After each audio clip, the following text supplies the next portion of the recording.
Well, good afternoon, ladies and gentlemen, and welcome to this special episode of RUSI's Adversarial Studies series, where we seek to examine how challengers and competitors, the red team as it were, train and fight. And of course, this last week has given us a lot to think about in that regard.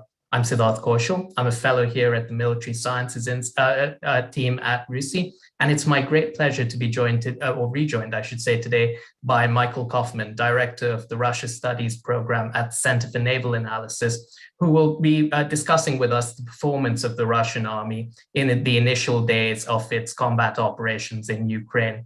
The opening days of the war in Ukraine have been perplexing and perhaps surprising to a lot of analysts, myself included, in the way that it's underscored some of the weaknesses of the Russian armed forces. Comparisons with the Winter War with Finland abound. And yet we might remember that sometime after that war, the Red Army puts up a very different performance against a more capable adversary. So how exactly we right-size the Russian army as a result of this? Do we correct for previous overestimations of its capability whilst avoiding overcorrecting and perhaps underestimating it going forward? Is, I think, a key question for analysts moving forward.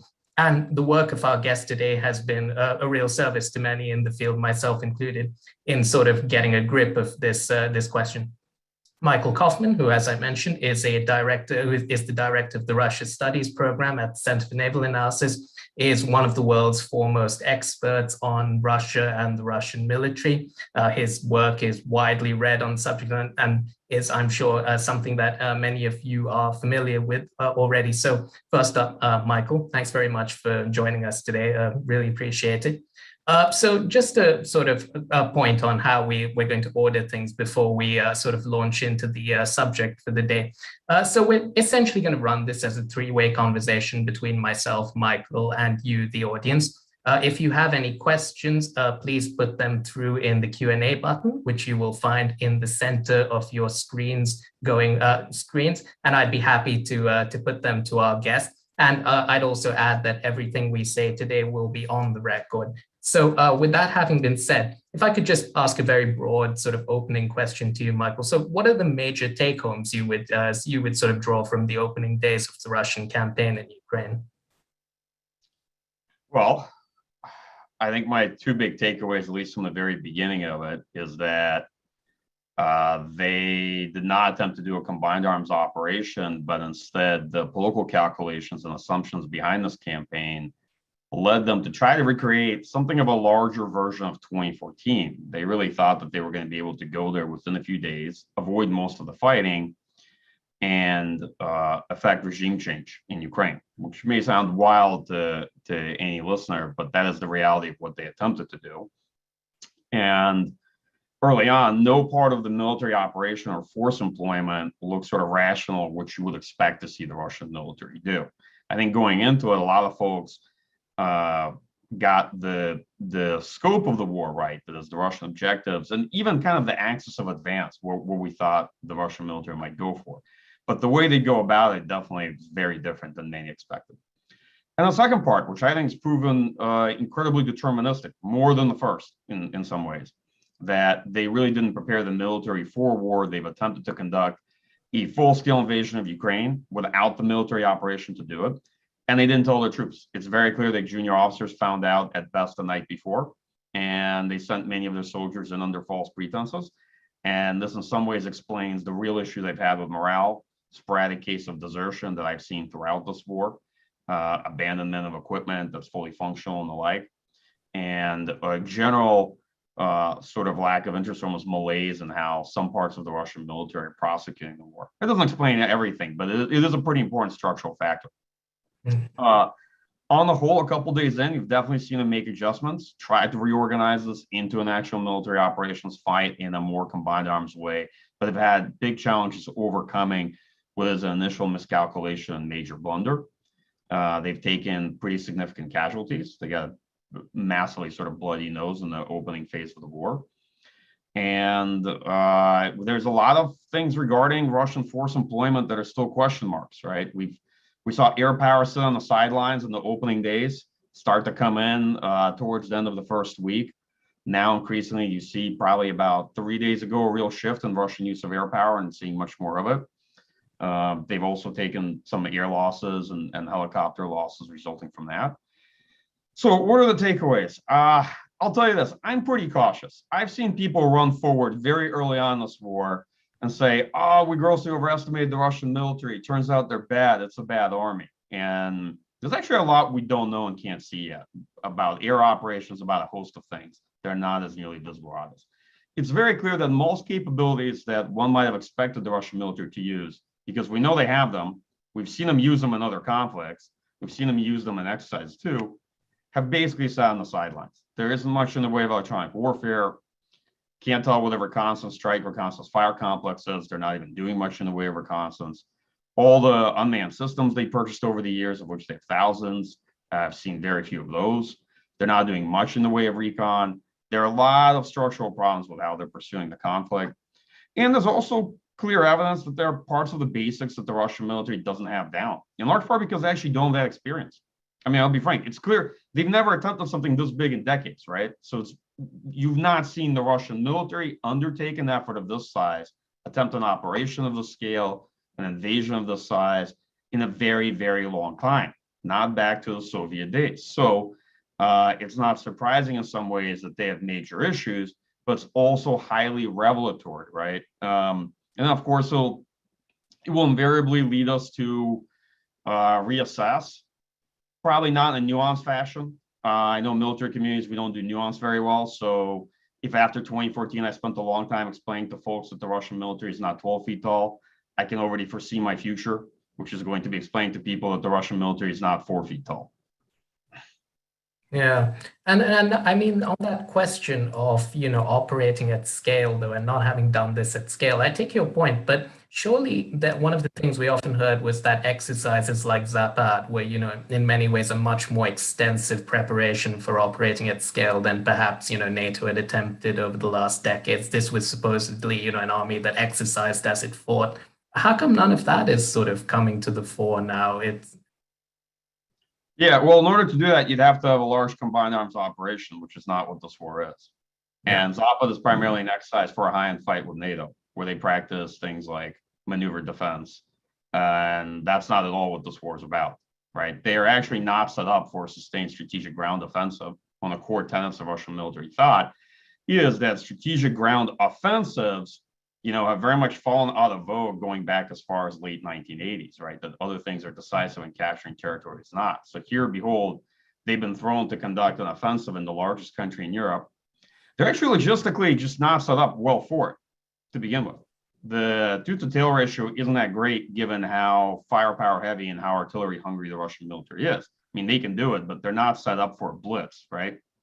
And the way this war began, even the basic combined arms formation structures that they have, like battalion tactical groups, they weren't really using them. They were pushing small detachments rapidly down roads and junctions, expecting to isolate sectors and not encounter much resistance. And they're not at all designed to operate in that way, nor can anybody logistically sustain an effort in that way, right? Actually, the rate of advance early on was very fast, very high, and they outstripped any logistical or support units quickly. And they weren't doing convoy security, of course, so support units got ambushed in the back trying to catch up. And they kind of went in with this expectation because they were told there wouldn't be substantial resistance, right? You know what Russian soldiers were told when they were going in? They were told essentially that they were going to help Ukrainians, quote unquote, liberate themselves, right? And not to expect a substantial military effort. And the best evidence of that actually is what happened with Rosguardia. So Rosguardia, operating in a kind of uncoordinated fashion by itself, was set up to do stabilization and various enforcement duties in these cities. And early on in the war, you saw a number of Rosguardia units driving by themselves, trying to drive by themselves into cities like Kiev and Kharkiv and just get slaughtered, to be honest, on the way in without any military support. It was sort of like, did this Rosguardia unit really plan to take the entire Ukrainian capital by itself? Because that's the way it was going in. And you can tell that the way they were operating was as though they were still in their own country. That's what the first 48 hours honestly looks like. They started driving down roads, although they're still in their own country. And that's just the opening phase of the war. Since then, now I think we see a lot of interesting problems, and it's of course a big question. Is this is this military more rotten from the head or from the feet, or is it a little bit from column A and column B? And I'm happy to discuss that with you. Yeah, and just talking about the question of rotten from the head for a second. We read a lot in the previous years about General Gerasimov's sort of strategy of limited actions and that sort of concept being built into the Russian sort of doctrinal lexicon, sort of pressure, sort of aiming at pressure points to bring about a sort of a wider collapse. Is this a poor plan on its own terms, or does it kind of reflect a broader sort of doctrinal rot in Russian thinking? The idea that you can get a lot out of fairly limited, calibrated action. Do you think? Strategy of limited action is not a Russian military strategy; it's a political strategy. It's Yeah. a strategy on the political level. The Russian military accepted the fact that they would have to support it and organize itself to be able to conduct expeditionary operations. That's not what this is, right? Yeah. The Russian military does not see the war in Ukraine as an expeditionary conflict. So the two have no relationship to each other, to be perfectly frank. Doctrinally, it's a good question where we take away from this. To me, the real problem early on is obviously planning. And the big challenge I think we had analytically, the gap, is that folks like me assume that the political leadership would have really bad assumptions, and that this entire conflict would be born of war optimism and how kind of the chauvinism of their outlook on Ukraine and Ukrainians. But then there was kind of a mental gap, because the assumption was that they would commit to the war, but hand the planning over to a professional military with a planning staff, and the Russian military would execute a combined arms operation, bring all the different capabilities, services, and independent combat arms into the action, right? And that the operation itself would be sort of what you would expect a institutional military to run. And that was wrong. Actually, the assumptions of the political system, the regime, it structured the entire operation from the outset. And the puzzle was, I think, that people like Shoigu and Gerasimov, the chief of general staff, had to seriously in the meeting have sat there and looked straight-faced at Putin and told him that this is viable, that it's possible to take Kiev somehow in a few days, right? Basically, they had to have intellectually accepted and reported back that it's possible to do essentially what is the impossible, right? And I think that's probably the part that we didn't foresee. And maybe it's a sycophancy of Shoigu. I won't speculate here, but the way they've gone about this operation from the outset was absolutely bizarre. Absolutely bizarre. I'm sure a lot of folks were looking at this in the first 24, 48 hours and wondering what they were seeing, because it didn't make much sense from just those who follow the Russian military. Doctrinally, I'll just say we can discuss the sort of all the tactical level issues they've had in force organization and deployment. I think we've definitely found a lot of areas that are probably weaknesses in the Russian military, and it would have been pretty hard to expose those in another setting. A lot of things you just don't know, right? Limited conflicts where one side can dictate the pace of operations tell you only so much, and the exercise only tell you so much, right? And militaries often have to learn things the hard way. Yeah. No, absolutely. So we've got a question coming in from Bill Robbins, sort of following on from that point about learning, which is, how quickly do you expect the Russian combined arms to learn from this poor start, and how soon do you expect to see the traditional Russian way of war that fires and precision-centric war, so that's sort of coming into play in Ukraine? But also, before I let you answer that, just a quick point to everybody putting questions in the chat function. If you could use the Q&A, it helps me collate your questions. But sorry, Michael. So I think about 4 days in, we saw them begin to make adjustments, and they've started to understand how to do convoys better, how to do convoy escort and the like. The logistics story is a little bit oversold in terms of the problems that they're having. I think that we basically need a lot more data and evidence there to see what's going on. The traffic jam up north is a good example. It's hard to undo things like that because they had this absurd timetable and they pushed too many forces down a pretty narrow ground line of communication. Ukrainians blew the bridges, right? And they were counterattacking at the outskirts of Kiev in some pretty ferocious urban combat.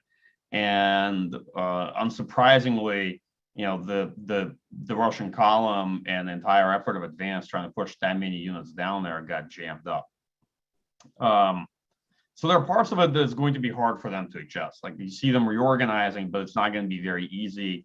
and there's going to be a challenge compensating for the fact that they have a fairly small number of forces that they're trying to push over a very sizable stretch of terrain. Now, all that being said, they've made very considerable progress. In the south, for example, they have substantial breakout. In the northeast as well. We may not be able to say that they control this territory. Sure, they probably, if anything, are more operating along the roads and from key junctions and towns. But nonetheless, their rate of advance was very high early on. And you see them now entering a kind of cycle of advances, pause to reorganize, bring up logistics supplies, replan, and then conduct advances again. And of course, now we have seen them fall back on traditional use of firepower. Although it's still, to be frank, it's still fairly minimal for what is fundamentally an artillery army, right? I mean, the Russian army uses fires decisively and then exploits them with maneuver. And you've not seen nearly as many fires in this war so far, thankfully, compared to what the Russian military could be bringing. And some of that probably has to do with not just logistics or anything like that, but ROE. It's very clear from the outset of this war that they had two constraints. The first was because they wanted to conduct a quick regime change, they did not want to turn the bulk of the population against them through indiscriminate use of force. That's now inevitable, right? Like, I basically got on record and said that however this course of war progresses, I do not believe they can any longer achieve their political objectives. They can achieve military objectives all day long, but they cannot achieve their political objectives at this point. I just don't see it turning out that way for them. The other constraint was they were clearly trying to keep the war secret. That's what I meant when I said they're trying to do a much larger iteration of 2014. They weren't telling the Russian public that they really had launched a full-scale invasion in Ukraine. They initially were trying to pretend that this is a special operation in Donbass, and they were hiding all the images and telling the media that they couldn't call the war, right? Of course, that would have been very hard to do with a proper full-scale effort if they had committed to it. And the casualties that also would have potentially entailed. So now you see them turning around and trying to rebrand this conflict and actually mobilize public support behind it. But as always, it's pretty late. They're desperately trying to now make up for what has been, in my view, a terrible blunder in this calculation. Right. And just a point there about the decision making, and it seems like the groupthink that's been involved in everything leading up to this conflict. I mean, the Russians sort of developed a reputation over the last decade or so for a fair bit of caution, what appears to have been a functioning sort of strategic process through the general staff and the senior leadership coordinating. What do you think has led to that level of sort of fanciful planning this time around? I know that we don't have all the facts yet, but any working hypotheses? Well, first of all, I'd say these are scenes from a personalist authoritarian regime, and it's clear that there is decision-making made in planning echo chamber, where the political leadership basically had assumptions about Ukraine, and the military planning reflected those assumptions instead of basically challenging them. That's very straightforward to me. Second, I had an interaction with a good colleague the other day, and I sort of mentioned the same thing, and they said, that happens in democracies too. We too have seen a war where people had very bad assumptions about the country, the cost of occupation, how long it would take, and committed a force and a force structure that was woefully inadequate to the task. And then, because I was suggesting that where we are now is essentially Russia trickling in additional resources and forces to resource what is ultimately a failed strategy, right? And in the end, they're likely going to fail slow and expensive. And I've definitely seen that before in my career as well. Yeah, absolutely. Just to come to a point you made earlier, though, about the Russian advance, and in some ways it going a bit faster than we've expected. We've got a question from Sean Cronin-Nowakowski about, is it possible that this is that the Russians are holding back some of their premier assets, whether that's electronic warfare, perhaps strategic SAM systems, etc., because they are worried about, and some of their higher end aircraft, because they're worried about the need to defend themselves against a NATO attack elsewhere, a bit like the early days of Czechoslovakia and some in the Soviet era? Yeah, the short answer is yes. I mean, it's pretty clear that they are. And it's pretty clear that they're concerned about a possible NATO intervention that's escalating. One of the questions I had for myself, for example, basic issues. Why have we not seen greater use of PGMs in the Air Force, right? We know they have them. I've seen people write, well, they're not using them, so they must not have them. That's plain silly. We've seen them use them in Syria. We've seen them use them in other places. We know they have them. And the units flying are actually some of the more experienced units in using PGMs, right? So if they're not using them, it means they're conserving them. They're conserving them. There must be a reason why they're doing that, right? In terms of long-range standoff precision guided weapons, cruise missiles, and tactical SRBMs, they fire quite a few, towards 600 now, which is pretty sizable given the magazine depth they have available. I suspect now they're conserving them because they've likely grossly outrun what they expected to be the allocated number of expensive munitions for this war already, right? That's my best guess. We still see them firing cruise missiles nonetheless, though. Some other capabilities like electronic warfare. This is a good question. So honestly, they could be having a lot of coordination deconfliction issues, and might be the same case with air power. For example, it was clear to me that early on, they were trying to just achieve local air superiority over sectors where their forces were operating. They decided not to prosecute a large-scale seed and deed campaign. One, it would be costly. The Russian Air Force actually is not very experienced in seed or deed. It just isn't. Okay, we're an expeditionary airspace power, and the Russian airspace forces are not particularly good at this mission. Okay.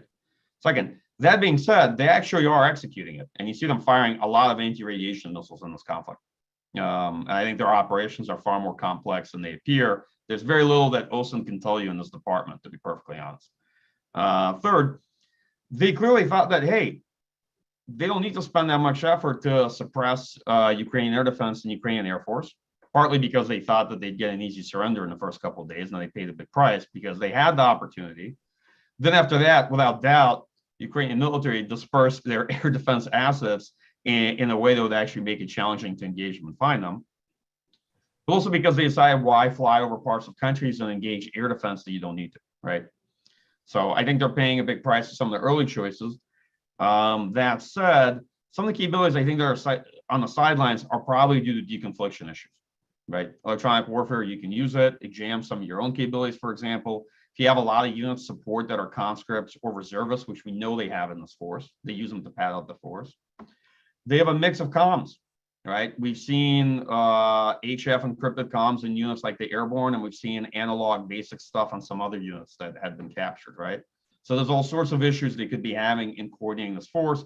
And part of it could be just they did not plan this very well. I'm debating myself how much I'm seeing a failure to execute versus how much I'm seeing a terrible failure to plan and organize.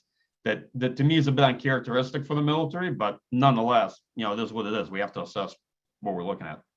Yeah.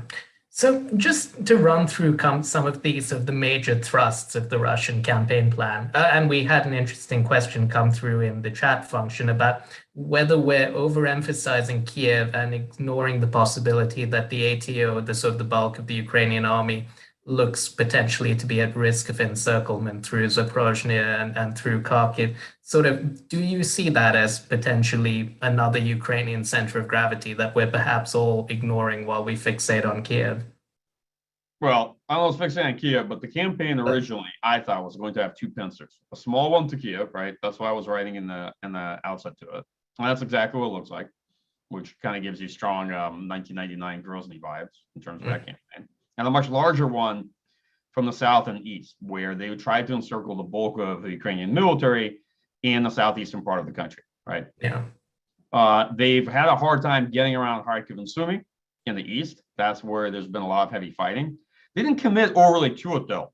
They're sort of trying to pin forces around Kharkiv, but you didn't see early on them trying any kind of breakthrough. Look at the forces they committed to that fight. 200th Motor Rifle Brigade, right, from the Northern Fleet, and a couple brigades from 6th Army, which is a defensive army, right, from St. Petersburg Oblast. It's like an MTLB army, basically, with not great units for any kind of attack. And then you saw First Guards try to push their way past Sumy, headed west, right? And First Guards also seems to have a larger share of conscripts in their force than you might expect, and they took pretty significant casualties. In the south, yeah, they've had significant breakout, right? They've enveloped Mariupol. They pushed out Lugansk and Donetsk as well. They're past Melitopol, headed north, and they're past Kherson, but they've been stymied around Mykolaiv. So long story short, Yeah, we are, was it 11 days, maybe something like that, into this war, Yeah. and it's very far from over. And the Ukrainian military very much could be at risk in terms of their positions in the coming week or two.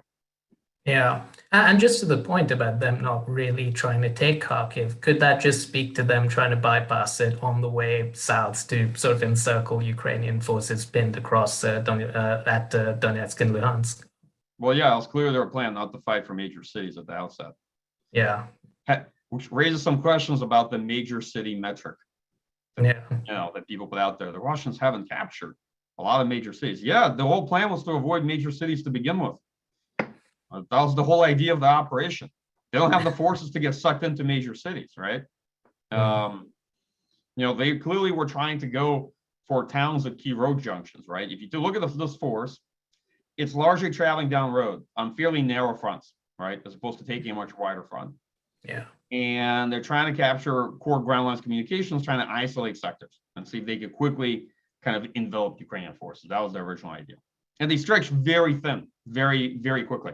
And the first couple of days were frankly strange because you did not see even basic BTGs in many cases operating together. You saw motor rifle units by themselves. You saw armor units by themselves. 4 tanks approaching a town with no infantry. As soon as you start seeing tanks without infantry, infantry without tanks, artillery doing God knows what by itself, PVOSV, air defense units that come with the ground force, operating in battery-sized elements 4 at a time, kind of by themselves driving down the road. I saw a lot of it, thinking, what is happening? What am I looking at? Why is none of this together, right? Yeah. And guess what? A detachment that gets ambushed by itself is going to readily turn around. They don't have the support, right? Or those young soldier officers might just abandon their kit, and you see that a lot of times. They get cut off, they abandon their kit. They're not keen on this war anyway. Morale is low, and they're not part of a larger formation. So now you see them dump gear and run into the woods. Basically, I've seen plenty of that. I've seen the ratio of destroyed vehicles to abandoned vehicles in this war is phenomenal. Okay, because many vehicles are not destroyed. You see them abandoned, and some of them you definitely see abandoned, and there's nothing wrong with. No, and you're right. I mean, and the very fact that, something like the Bayraktar is still flying, and, in some ways speaks to that lack of combined arms warfare. And I guess that, speaks to another point, which, several people have asked about in the comments, which is about Russia's logistics. Is that, to some extent, you've run through kind of the planning assumptions that, led to this fracas. But is there something about the sort of the BTG-centric sort of army in terms of its propensity or being built for sort of shallow penetration, which makes it very poorly suited for these sorts of large-scale operations? I know we've had commentators talk about how it's, not really, the army's not built to operate more than 90 kilometers from railheads. I just wonder what your thoughts are on that. Are you just going off that one War on the Rocks article? That's one. Yeah. I edited that article extensively. So what I will say is that it's a good and thoughtful piece. I wouldn't oversubscribe to some of the conclusions in it. I thought it was a good conversation to be had. The long story short is the Russian military, when properly organized, prepared for war, can conduct sustained operations and offensives. Okay, but this isn't that story, very clearly. And it's definitely not a military that was set up for this kind of strategic ground offensive on the scale, and hadn't attempted something like this since its creation, right? Since the Russian military reforms and since its current conception, right? Now, what does this tell us about a fight with NATO? Well, let's be very careful about oversubscribing the lessons from the Russian attempt to invade Ukraine to a war in, I don't know, Suwalki Gap or Lithuania or something along those lines, and also how the Russian military would pursue that war and plan for it and organize, right? And what kind of assumptions they might have. Of course, after this war, it's going to take years for them to rebuild the Russian military and its reputation, without doubt. That's very clear. And I don't know what kind of economy they're going to use to do that, because I think that this decision at least is going to prove economically catastrophic for Russia. Yeah, and presumably some of the core inputs they need for things like PGMs are now effectively sort of starved off, right? So that might be one more reason to be sparing in the way they use them now. But we had several questions about morale coming in through the question section, and I guess this is something I was wondering about as well. You The Russian army's filtered quite a few soldiers through theaters like Syria and Donbass over the years, right? So this is quite a veteran army, even notwithstanding, the lack of psychological preparation and, everything you've discussed. How do we explain that sort of low morale and the seeming preponderance of, fairly undertrained and young conscripts in the sort of the videos of surrenders? Is that just a selection effect, or, are the more professional units concentrated elsewhere? How would you sort of explain that? I mean, the officer corps is veteran. I don't know how veteran the army is, Mm. to be perfectly honest. And it doesn't matter if you have a veteran army. If people feel they were lied to and they were thrown into a war without support, soldiers get disgruntled pretty fast. And any NCO, I'm sure, has dealt with this. The logistics aren't there, the organization isn't there, and they're sent into a fight and they don't even see the opponents necessarily as their adversaries, it's deeply problematic. I think a lot of times, like Western observers, when we look at this, the context is difficult to understand. The context of a Russia-Ukraine war is probably for a lot of folks difficult to understand, right? Like maybe people assume that if Russian army is really professional, Russian soldiers should be able to go into Ukraine and just kill Ukrainians, no problem, right? But that's not the case. I'm from Ukraine originally. I'm from the Soviet Union originally. It's not that type of war. This is a personal war, and you do see them fighting,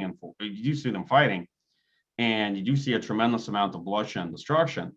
But you also see a lot of equipment and things being abandoned. And if you look at how POWs are being treated, there's an aspect of this war that's personal. It's a big tragedy. Mm. I mean, that's the reality. And I'll tell you that at least the way I look at it now, it's very clearly Putin's war.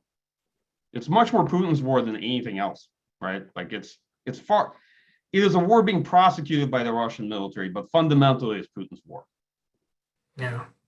And just to that point, we had a question coming in, an anonymous question, I believe, about how easily the Russians can switch to the use of thermobaric munitions in urban areas on a large scale, if that's the sentiment in the public and amongst the soldiery. Can they approach this like Chechnya very easily? Well, you see, they haven't so far. I mean, despite all the destruction around Kharkiv and Mariupol, you see they still have held back some of the weapons and capabilities they could easily apply to this fight, right? So I suspect even now, yeah, when frustrated, they're going to regress. They're going to revert to what has become fairly standard for an army that emphasizes artillery and firepower like that. But you still see them holding back compared to what they could be doing. We're going to see what happens in their attempt to take Kiev. Like I'm very concerned that might actually turn into some smaller or lesser version of Grozny, and I say that just because I doubt they're going to try to level the city the way they did in Chechnya. But nonetheless, I think we're going to see heavy destruction if they attempt an urban assault. Right. And that, of course, kind of segues neatly to the next question from Lee Willett, which is, I mean, what do their peace conditions at this point look like if they probably can't take Kiev without either leveling it or potentially a very costly urban assault? What do they have a military center of gravity to aim at, after which they can start talks with the Ukrainians? Well, they can still take quite a few cities and large part of Ukraine, and they can put Ukrainian forces in a precarious position. From what I've seen of their demands, they want recognition of Crimea's annexation, they want recognition of independence of Donbass, and they want some process that ensures Ukrainian neutrality, right? These are probably non-starters right now, but it's already a major step down from the kind of maximalist war aims they had originally in the campaign.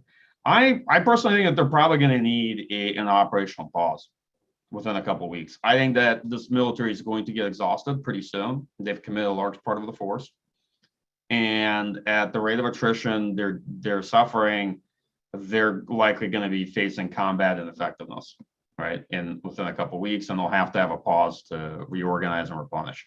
I don't know what the state of the Ukrainian military is, though, by the way. We're talking about the Russian military, but let's be frank, actually nobody knows what the state of the Ukrainian military is. That's a much lesser known piece of the puzzle, probably. So Ukrainians have done a great job fighting and resisting, but we don't know what the state of their forces is. Yeah. And just to the point about, the Russians coming to the point where they might need an operational pause, where you have large formations sort of clustered on fairly narrow roads out in the open. How much of that sort of explains the shift to high alert of the nuclear forces? Is that driven by a sort of a sense of vulnerability in the event of sort of a NATO intervention? Or is that just, sort of almost doctrinally a sort of automatic policy in the event of of a conflict? I mean, I'm not seeing a shift to high alert to Russian nuclear forces. I saw Putin say something. Yeah. Nuclear signaling, and probably something happened in Russian NC3. I'm not seeing a substantial change in Russian nuclear force posture. I don't know. I wouldn't be able to see that anyway, to be honest. So, but I haven't seen that. Sorry, yeah. And I wouldn't make any assumptions on that. It is highly effective, though. I did notice as always, as soon as anybody in Russian leadership says the nuclear word, we have a week-long news cycle of nothing but people asking about what's happening with nuclear weapons. So it's highly effective, I will tell you that. And what it's about as far as deterring anybody who might think that a no-fly zone is a good idea, right? And second, they're beginning to signal, okay, there's going to be some asymmetric responses for the strategic impact that sanctions are going to have on Russia, right? And we might very well have a follow-on European crisis, security crisis from this. Like, it's not over. They haven't even retaliated yet, and we've yet to see what they're going to do in response to these sanctions. So it's not just going to be about what's happening in Ukraine. I hope folks realize that, right? In terms of sanctions and what we've done with Russia and where we're going right now in this crisis, we're very much in uncharted territory. Absolutely. And just in terms of the sort of the potential for horizontal escalation, where do you see the most likely response options for Russia lying? Is it in the cybersphere? Is it, undersea cables were talked about as a potential sort of offset financial attack mechanism? Do you see any sort of attack vectors that particularly trouble you? Sure, all of them. I wouldn't call it horizontal escalation. I don't think that's what it is, but yes, all of it. I mean, we're all parties to this crisis and this conflict, right? At this point. Like, I hope folks appreciate that. So there's going to be undoubtedly some form of escalation. And I'm not a person who likes to throw darts at a dartboard to try to guess what that's going to be, but yes, you've made a list. Fair enough. So just coming back to the question of, the Russian forces, we got a question coming in from Nicholas Granholm about some of the more elite components of the Russian force structure, the VDV in particular. So how would you assess their performance as having been so far, and to the extent that it's lacking? Is it, again, just the fact that they were sent forward without support, or is there anything deeper that might be worth discussing? Not really. I mean, given VDV's mission versus how they're being used, I think they've done all right. In the urban environments, they've taken pretty significant casualties, but they're not actually very well set up or trained for that mission. So I think now they're learning the hard way. And as a mechanized force, they don't really have the kit for that mission either. BMDs are not the right tool for the job. As far as I've seen them operating, they keep operating in small unit sizes in these urban environments, which is bad. Naturally, they get ambushed pretty easily. I think probably the first week they've definitely learned the hard way what not to do on the outskirts of Kiev. In other information, I basically see the VDV largely operating on its own without a tremendous amount of support. Again, where are the BTGs we've heard so much about? Right, mostly you see VDV on their own fighting, and they are set up for some fights, but not others, both in terms of equipment and force organization. See them trying some high risk, high reward operations that haven't necessarily panned out, like that initial heliborne assault on Gostomel. Probably they thought they could take it. They might be able to rapidly introduce forces outside of Kiev, get in the capital within a few days, have ground forces meet up with them, and try to somehow achieve this rapid victory that didn't work out. In other places, see heliborne operations here and there, try to take critical infrastructure, try to do reconnaissance. that's, pretty risky, but that's kind of what the airborne does. Part of the operation you definitely see is Russian forces being used to do a mission that's sort of their mission, but it's not necessarily sensible. And I've definitely seen this before in the military where somebody points on a map and kind of says, the VDV, that's where they do their thing. And the naval infantry is going to do their thing over here, on this beach. I say, why? They could have driven to that beach faster. No, this is where they're going to make a landing on this beach because that's what naval infantry does, right? I mean, I saw that outside of Mariupol where they did, I think, an unopposed beach landing of a small number of units that could have just driven there the whole time. And I've already been they could have beaten themselves to that location on land. But that's not the first military I've seen do that. Yeah, that's an interesting thing. If it is supposed to be a short, victorious war, every unit wants to be up at the forefront with its specialization, right? Which tends to be quite a problem if things go southwards. And just speaking of the naval infantry, while we're on the topic, we've seen a fair bit about amphibious forces being gathered around Crimea for presumably to support rather than directly conduct an assault on Odessa. Do you see that as being more of a feint in the south? But more generally, do you see Odessa falling after? Do you see Mykolaiv and then Odessa falling fairly soon? And what does that mean for Ukraine's sort of approach if its entire southern coastline is cut off? I don't see them falling. I think they're searching for a way around Mykolaiv. I don't know if they're going to do an amphibious landing in Odessa. Yeah, just being very honest. I don't. No, maybe it's not. Anybody here who's privy to the general staff's plans, raise your hand if you know. If you don't, you probably like a blogger on Twitter or something, right? Because I've seen a lot of Russian military expertise suddenly develop in the last week and a half. Right. Sorry, I'm being cheeky, which is to say that we don't know what they're going to do right now, right there. Yeah. No, I mean that's a fair point, and one can't really predict these things. But more generally, are we perhaps sort of is there a potential for Odessa to act as a sort of, in a way, a center of gravity for the Ukrainians if it's given its economic centrality and presumably the control it would give Russia over Ukraine's post-war economy? I know a lot of people think that way, but the war doesn't end that way. Like if they take Odessa and they take the south and the east, what do they have? Yes, they have the southern coast. And what are they going to do? Rebuild it? Pay for it? How are they going to occupy it? That's a huge territory. But equally, Ukraine's not an economically viable state without maritime trade, right? For the most part. Maybe. I don't know. Is it not economically viable? Yeah, it's a hard one to say, but I mean, is it sustainable for Russia to occupy eastern and southern Ukraine? Yeah. For how long? If they don't have the capital and they don't have the Ukrainian leadership, what do they have?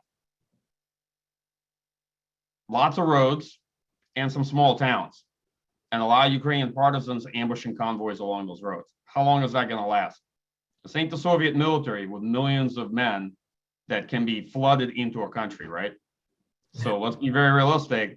Their ability to sustain an occupation with considerable resistance, and there is considerable resistance as long as the capital hasn't fallen, as long as central political leadership hasn't fallen. It's not great. Right. And we've got a question coming in from Jeremy Stocker, which is, to what extent do you see the senior military leadership start getting sort of shunted out of their offices as the war starts to go, if the war does continue to go wrong?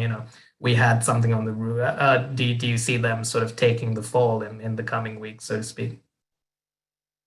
I mean, I don't know. Political leaders typically blame the military when things go wrong with the war that they started, right? That's pretty common. I actually think that the regime has big sustainability problems itself. I think this is the beginning of the end for them. I think that they've essentially completely thrown to the wolves key pillars of the security side of this regime: the army, the Rosguardia, also the FSB, and that all that's going to come back to them. It is. And these people are going to come back from the war. And they're going to be major problems for the regime, I think. So I'm skeptical. I'm skeptical about its longevity now, looking at the situation in Russia and also the way the war is going. Yeah, no, absolutely. And just, on the subject of, the day after the war, we've got a question from Philip Hay, which is, well, A, to what degree will Russia become militarily dependent on China as it tries to rebuild its military after this war? And if I could tack my own question onto this, as it sort of finds the higher end components of its military difficult to rebuild, does it become more and more reliant on its nuclear arsenal, much like it was in the 1990s? Yeah, I don't think it'll be like the 1990s, but definitely. And the nuclear arsenal, in terms of deterrence, works, right? They won't necessarily have the military that'll pose as great a conventional threat, maybe not as much to NATO. They'll still have a military more than capable of taking on countries in the former Soviet space. So if you're one of the former Soviet republics, you can't just rest easy, given what Russia's going to retain in terms of conventional capability. And yeah, they're over time they will rebuild it. I'm sure of it. As far as depends on China, absolutely, they will, and maybe they'll have to really knuckle under and then buy a host of Chinese systems that essentially are completed systems rather than components, right? To go to China and try to replenish their arsenal by buying certain capabilities there. I definitely see that as one possibility. Right. No, absolutely. And so if I guess on the subject of, what we learn about certainly maybe less of a threat to NATO, but their ability to continue, well, to pose a sort of a continued threat to their neighbors in the post-Soviet space. So how much should we draw into some of the TTPs we've seen the Russian military sort of, take on during this conflict? Are they, is that the way we should expect them to fight in a conflict that they expect might escalate in, say, the Baltics, for example? And how might we see that? How might we see their approach differ? I mean, combined arms we've discussed, but more generally. Well, so on TTPs, depends what you're looking at. At the small level stuff, they definitely have issues with force employment. And I think they've learned about those very quickly, right? The big question we have to ask ourselves analytically is, are we seeing the way the Russian military is going to fight? Or are we seeing the way the Russian military was set up and insufficiently trained to fight? And after this war, they're definitely not going to fight this way again, which is a big difference, right? Yeah. There's the basic things like vehicle separation on the convoy security escort, the positioning of vehicles in it, what should be arranged and how reconnaissance should be done in real war as opposed to an exercise. Are we seeing the problems of the Russian military? Are we seeing things that they're going to, after this, come back and fix? And they're definitely not going to do this again, because all of them will have been in it. And I mean at a very individual level. I can't imagine anybody coming back from this war in the Russian military saying, yeah, the first week, that was great. That's really how we should fight a war. Right? That's not going to happen. You know that. Yeah. When it comes to organization for regional war, large-scale war, of course, it's going to be very different. I mean, look at the ridiculous planning assumptions and unworkable concept operations for this war. I'm sure they're going to get tactically a number of things wrong. Guess what? I'm going to tell you something else. So will NATO. Yeah. What's the big major war that NATO has fought in the last couple decades against an adversary that wasn't like, Yugoslavia or let's say a coalition intervention, right? So you get a lot of countries are going to get things like that wrong. The Russian military, for sure, though, I think has demonstrated problems that were difficult to see and assess prior to an episode like this, because I always say military power needs a context to express itself. It is very difficult to measure in the abstract. Very difficult, right? It's on paper, tabulated, it doesn't tell you anything. Strategy, operational art has a lot to do with performance, and there are a lot of small things in terms of force that are very hard to see until you actually see a country attempt a war like this. And then all the deficiencies and things, they all bubble up to the surface. Yeah, no, absolutely. So just to switch the conversation a bit to the Ukrainians, because we've kind of certainly lighted over them a bit. We have a question coming in about, will and morale aside. Has there been anything about the way the Ukrainians have fought that's kind of surprised you or been of note to you? I mean, I think Ukrainians have done a really good job holding the Russian military down. They've leveraged urban terrain, which strongly favors a defender. They've largely avoided attempts at combined arms action, which I don't think would go well for them because I don't think they're particularly good at it. And a stand-up fight with Russian forces like that, I don't think necessarily is the right way to leverage their military. They've traded territory, essentially space to buy time, which I think overall is the right strategy. They focused on retaining key cities and launching some select counterattacks. I think air defense has proven more resilient than folks expected, given its limited availability. The capabilities we supplied have made a difference. That's very clear. Not all of them, but definitely some of the capabilities we supplied made a difference. But a lot of it has to do with morale.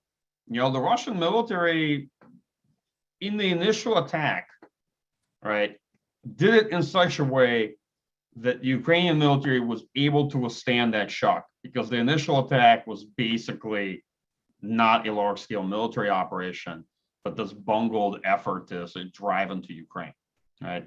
And that bought a lot of time for the Ukrainian military to generate reserves, to coalesce, and to realize that, hey, they could actually withstand the Russian military. And then morale, I think morale was good, but I think it improved. And momentum really matters in war too.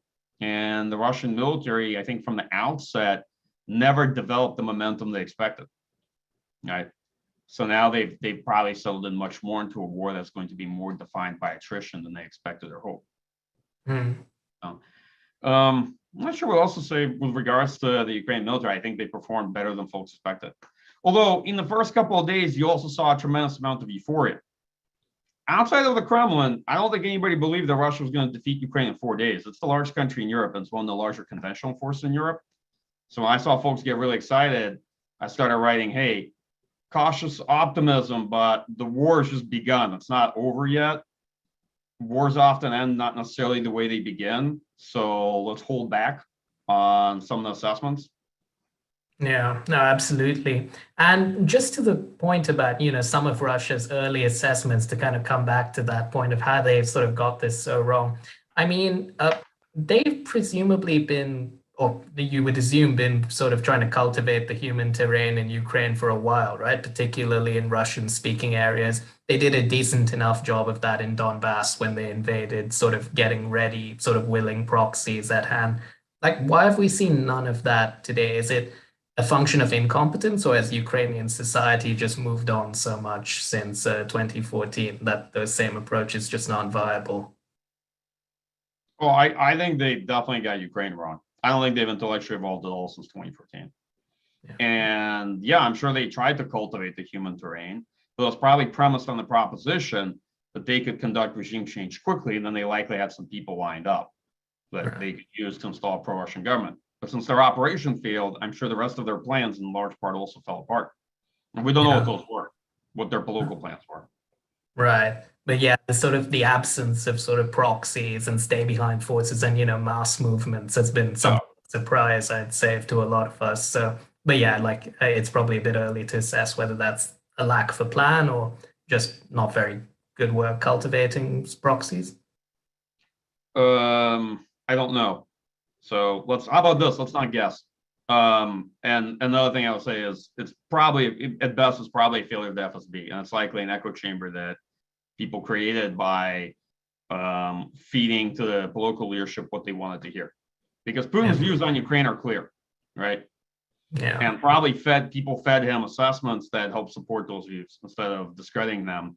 And that's what eventually got them into this ridiculous miscalculation. I mean, that's the best way I can reverse engineer it. Now, fair enough. And I guess the question then is, in terms of their wider sort of beliefs and strategic assumptions, are there any others that stand out? I know the last time we spoke, you talked at fair length about their ideas regarding escalation management and how easily they could use limited force to achieve to manage conflict on their own periphery. In light of this, do you see there being a sort of a dangerous over-optimism in their thinking that could spill over into other areas? For example, their ability to use limited force against a NATO member? Yeah, I'm not sure I would call it necessarily optimism. I mean, it's an approach. That's what militaries do, right? They come up with concepts to help solve problems. I haven't seen much in the way of escalation management pursued so far, other than trying to deter a NATO intervention. Yeah. An intervention that I don't think NATO wants to conduct based on official policy. So it looks like we're in a mutually deterred environment. I think what they're going to learn, probably if anything from this war, is that some of that non-nuclear deterrence that sort of heavily dependent on technology fetishism and the belief in the awesome power of precision-guided weapons like cruise missiles and the like. Well, here's their great use case in Ukraine. They fired about 600 of them into Ukraine, and they can assess what they've gotten out of it. Yeah. It can also allay some of their fears, because the United States may have thousands of cruise missiles, but Russian estimation of the kind of damage that can inflict on Russia is wildly outsized, given what conventional weapons of this type actually achieve. Yeah. And that's the reality of it. So I think that they're going to have a learning experience, and they're probably going to come back from this figuring out that, guess what? Their park of conventional precision guided weapons, maybe they imagined that it would achieve things for them that in practice it just doesn't do. Right. And so we have a question coming in to go to that point about, this primarily deterring something that isn't NATO policy anyway, something like a no-fly zone. If by chance NATO, we have a question from Hans van Leeuwen, if NATO did introduce a no-fly zone or some other form of direct military involvement, what do you see the immediate Russian response being, even though, I appreciate it's not policy just yet, and may never be? I don't know. We might have a war. Yeah. Yeah. I mean, if we introduce a no-fly zone, then they might start, and we shoot down Russian aircraft, they'll probably shoot down our aircraft with long-range air defense, which they do have in theater, forward deployed.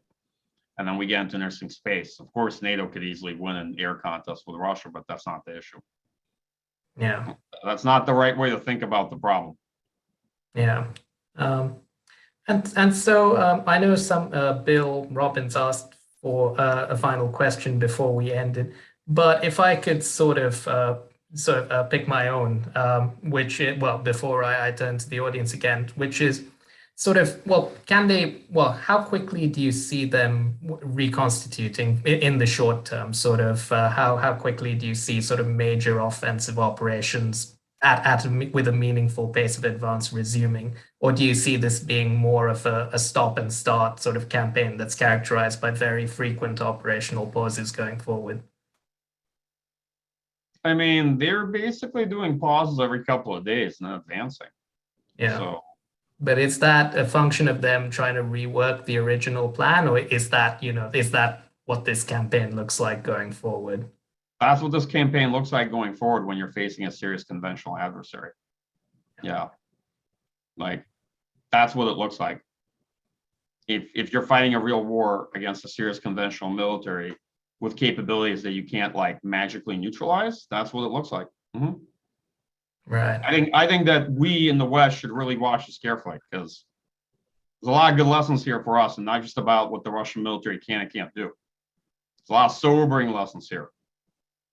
Yeah, absolutely. And I suppose one that comes to mind is about how we do advise and assist going forward. The way in which, at a fairly minimal effort, we've created a sort of a porcupine defense in Ukraine, just on the fly. Does that offer lessons for defending far-flung, sort of maybe even NATO members going forward, at least in the early days of the conflict? It is. What a success story for foreign external defense and assistance. It's phenomenal. And what's the lesson? It's very easy. Give countries these tactical capabilities that make a difference. Don't give them silly, shiny things that many of those political systems might want to buy. So don't give them all the high-end stuff they want to procure. Give them things like man pads and ATGMs and body armor and various types of kit of that nature. And countries that are keen to defend themselves are going to do well with it.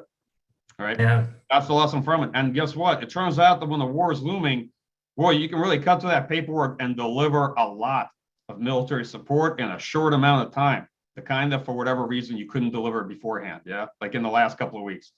But yeah, so the short answer is this. I'm obviously a little bit angling towards countries like Taiwan, but certain other ones that like to go through the catalog and buy big shiny ticket items that will be easily destroyed. versus some of the capabilities they could easily have that would really make a difference in the defense, right? Actually make defense viable. Yep, great lessons here. This is in some ways a success story. Yeah, absolutely. And I suppose a last sort of capstone question from Roger Higginson, which I think should be a useful one to sort of round off the discussion before I let you go, Michael, which is, well, where do we see the end game going forward if Ukrainian resolve and Western support continue? Is it essentially a stalemate? And what does what does a way out look like from that sort of protracted entrenched stalemate? I don't see any stalemates in this war. Not thus far. Boy, we're like barely 10 days in. What stalemate? So we'll see. We'll see. I think that it depends on what happens. Are they going to do an attack on Kiev? What's going to happen moving forward in terms of Russian advances in the east and the south? No, war is highly contingent. And anybody who tells you they're going to predict what the next 3 weeks look like, they're probably trying to sell you something, because I can't. So I'm sorry to leave you with a disappointing answer, but no, I mean, yeah, analysis is not fortune telling. So yeah. The truth is, we had a hard time predicting what the Russian operation would look like at the outset, and I think that the only thing I can say is this war's probably going to get a lot uglier than it has been thus far, and that's the disappointing answer I have looking at the trajectory. No, but it's a very nuanced answer, and thank you for that, Michael, and thank you for this discussion. I know I found it illuminating, and I'm sure our audience felt the same way. I really do appreciate you making the time to join us today. I'd also like to thank all of you in the audience, both for your attendance and for your insightful questions, and invite you to attend future RUSI events, both those that are open to all and to our members. I would, in that vein, and Ukraine, I would also point you to our next event on Ukraine, which is being held tomorrow on the subject of, in honor of International Women's Day, on the subject of Ukrainian women's contributions to the war effort, and will be held with the chair of the Parliamentary Committee on EU integration. And so with that, first of all, Michael, thanks very much. A digital round of applause to our speaker. And I look forward to seeing all of you again going forward.